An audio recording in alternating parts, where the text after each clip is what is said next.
J'aurais dû essayer cette recette plus tôt. Pour commencer notre recette, je vais commencer par couper 3 pommes de terre en lanières de cette façon. Faites-le chez vous et revenez me dire ce que vous en pensez. Puis je transfère les pommes de terre dans un récipient. Ensuite, je vais ajouter de l'eau jusqu'à ce que je recouvre tout.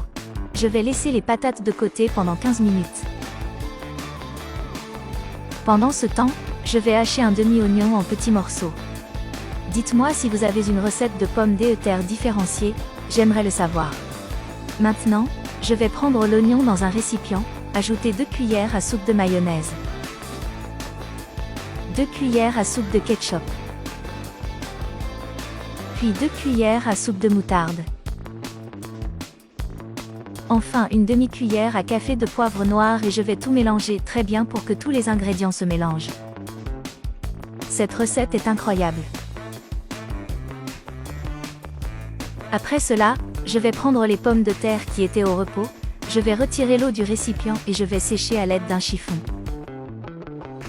Maintenant transférer les pommes de terre sèches dans un récipient. Après cela, je vais casser 2 œufs.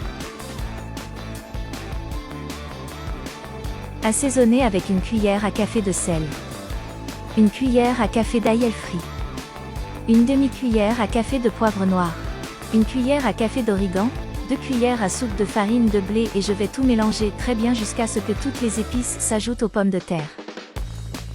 Mes amis me demandent toujours d'enseigner comment faire cette recette.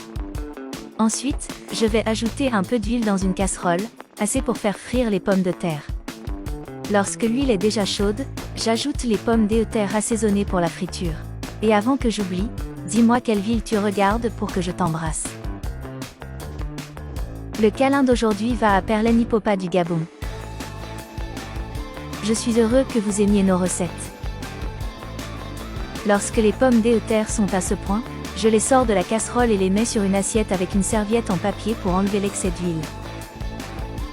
Les gens que j'aime cette recette, je suis sûre que vous et toute votre famille l'aimeraient aussi, je le fais tous les week-ends, et quand je ne fais plus rien, ma famille l'adore et me demande de le faire toujours. Notre recette est prête, elle est magnifique. Maintenant, servez et savourez ce délice. Cette recette est incroyable, elle est rapide, facile, elle contient peu d'ingrédients et surtout, elle est délicieuse, il n'y a aucune raison de ne pas la faire chez vous. J'espère que vous avez aimé cette recette. Merci beaucoup d'avoir vu cette vidéo jusqu'ici. Je vous verrai dans la vidéo suivante, au revoir.